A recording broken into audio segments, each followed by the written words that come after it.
જો વિદ્યાર્થી મિત્રો, એના પછી આપણો છઠ્ઠો પોઈન્ટ આવે છે સરકાર દ્વારા ભાવ વધારો, એટલે કે પ્રશાસિત ભાવ, એટલે કે સરકાર દ્વારા કહેવાય છે વખતો વખત જ્યારે ભાવ વધારો કરવામાં આવે છે ત્યારે તો સરકાર વહીવટી આદેશો બહાર પાડી પેટ્રોલિયમ પેદાશો, આપણને ખબર છે કે વારંવારિતાના ધોરણે પેટ્રોલ અને જે ડીઝલના ભાવો છે, બરાબર, ખાસ કરીને પેટ્રોલિયમ પેદાશોમાં એ બંને મુખ્ય છે, પેટ્રોલ અને ડીઝલ, એ બંનેના ભાવો ઉત્તરોત્તર વધતા રહે છે. કુદરતી ગેસ, કોલસો, લોખંડ પોલાદ, એલ્યુમિનિયમ, વીજળી, રાસાયણિક ખાતરો, સ્ટેટ ટ્રાન્સપોર્ટ વગેરેના ભાવ વધારે છે. જેના કારણે કઈ પરિસ્થિતિ થાય છે તો આપણા સુધી જ્યારે જે તે ચીજ વસ્તુઓ પહોંચે છે તેના ભાવના પ્રમાણમાં વધારો થઈને આવે છે.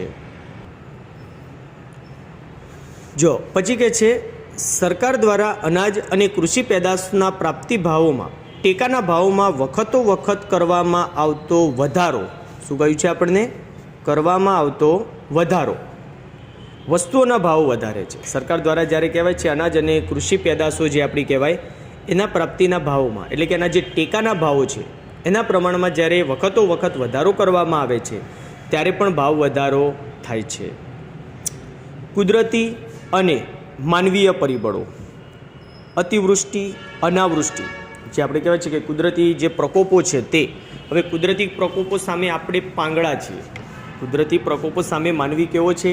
હંમેશા પાંગળો રહ્યો છે કે એની સામે એ કંઈ પણ પ્રકારે કોઈ પણ કાર્ય કરી શકતો નથી, બરાબર. જેમાં આપણને કહ્યું અતિવૃષ્ટિ. અતિવૃષ્ટિમાં શું થાય કે વધારે પ્રમાણમાં વરસાદનું પડવું. અનાવૃષ્ટિ કે જે આપણે ક્યારે કહેવાય છે કે સતત 2 કે 3 વર્ષ સુધી વરસાદ ન પડવો. ધરતીકંપ, જેને આપણે ભૂકંપ પણ કહીએ છીએ. રોગચાળો, બરાબર, જે આપણે કહેવાય છે જ્યારે રોગચાળો ફાટી નીકળે ત્યારની પરિસ્થિતિ બહુ જ વિકરાળ હોય છે કે જે ઘણા બધા લોકોને એકસાથે ભરખી જાય છે. જે કુદરતી આપત્તિઓ, તે સિવાય માનવીય જે આપત્તિઓ કહેવાય, જેમાં યુદ્ધ, જેમ આપણે પ્રથમ વિશ્વયુદ્ધ અને દ્વિતીય વિશ્વયુદ્ધ થયું, તમે 9મા ધોરણમાં અભ્યાસ કરી ગયા છો, બરાબર, પ્રથમ વિશ્વયુદ્ધ અને દ્વિતીય વિશ્વયુદ્ધ વિશે.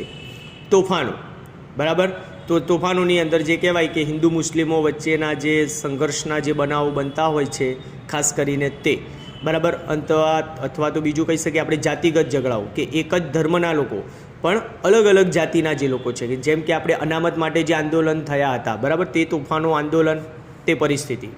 હડતાલો, તાળાબંધી, એટલે સંપૂર્ણપણે જે બજારો છે એને બંધ રાખવામાં આવે.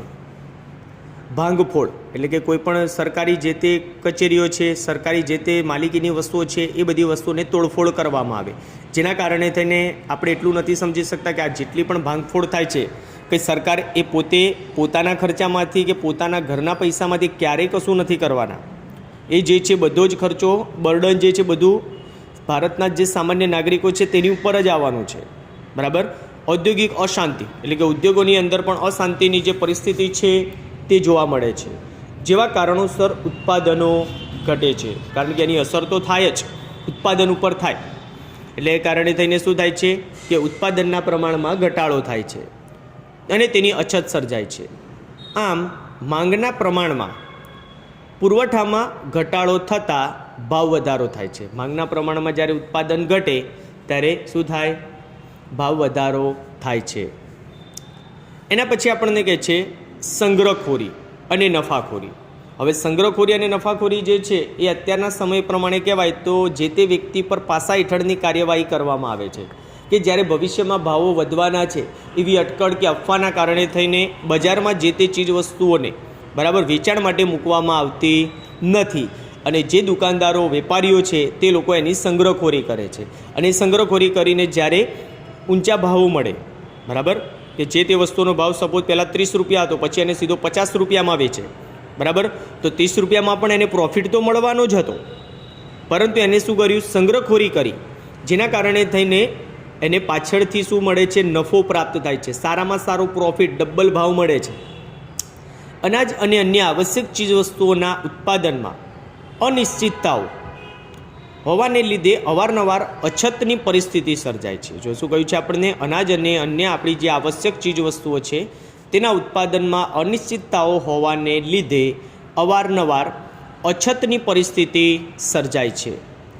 આવી પરિસ્થિતિ ઊંચી કિંમતોનો લાભ લેવાની વૃત્તિથી વેપારીઓ ચીજવસ્તુઓની સંગ્રહખોરી કરે છે. જો મિત્રો, આમાં આપણને કહ્યું છે કે આ પરિસ્થિતિમાં ઊંચી કિંમતોનો લાભ લેવા માટે થઈને વેપારીઓ જે હોય તે શું કરે છે, ચીજ વસ્તુઓની સંગ્રહખોરી કરે છે. એટલે કે લોકો સુધી એને ચીજ વસ્તુને પહોંચવા જ નથી દેતા અને કૃત્રિમ અછત ઊભી કરે છે. કેવી અછત ઊભી કરે?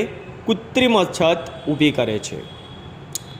જો હવે આવ્યું મેં તમને હમણાં જે પ્રમાણે કહ્યું તે પ્રમાણે કે ભવિષ્યમાં અમુક વસ્તુઓના ભાવો વધવાના છે, કે ઓન ફ્યુચર આપણે કહી શકીએ કે જ્યારે જે તે ચીજ વસ્તુઓના ભાવ વધવાના છે પરંતુ વધ્યા નથી, વધવાના છે, એવી અટકળ, બરાબર, અફવા કે આગાહીને લીધે ભવિષ્યમાં એ વસ્તુઓના ભાવ વધારાનો લાભ ઉઠાવવા ઉત્પાદકો અને વેપારીઓ એ વસ્તુઓની સંગ્રહખોરી કરી કૃત્રિમ અછત સર્જે છે. જો શું કહ્યું આપણને કે એમને ખબર છે કે ભવિષ્યમાં અફવા છે, અટકળ છે, કોઈ પણ બાબતે છે કે ભવિષ્યમાં એના ભાવ વધવાના છે, હજુ વધ્યા નથી પરંતુ વધવાના છે, તે વધવાના છે તો એના માટે થઈને શું કરે છે, કૃત્રિમ અછત ઊભી કરે છે.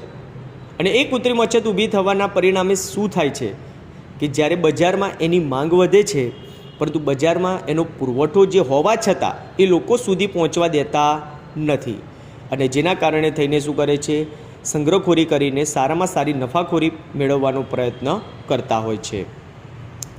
એ પછી તેઓ ગ્રાહકો પાસેથી જો ઊંચા ભાવો લઈને નફાખોરી કરે છે કે જે વ્યક્તિને વસ્તુઓ જોઈતી હોય, બરાબર, એ જો વસ્તુ જોઈએ છે તેમને મન ફાવે તેવા ભાવ એમને આપવા જ પડશે અને આપ્યા વગર છૂટકો નથી. આ પરિસ્થિતિનું એ લોકો જાતે સર્જન કરે છે અને લોકો જે પબ્લિક છે, સામાન્ય જનતા જે કહેવાય, એ સામાન્ય જનતા એમની અંદર પીસાય છે કે સંગ્રહખોરીના પરિણામે એવી પરિસ્થિતિ ઊભી થશે કે કદાચ એના ભાવો જે વધેલા છે એ કદાચ એને નીચે આવતા ઘણો સમય લાગી જશે.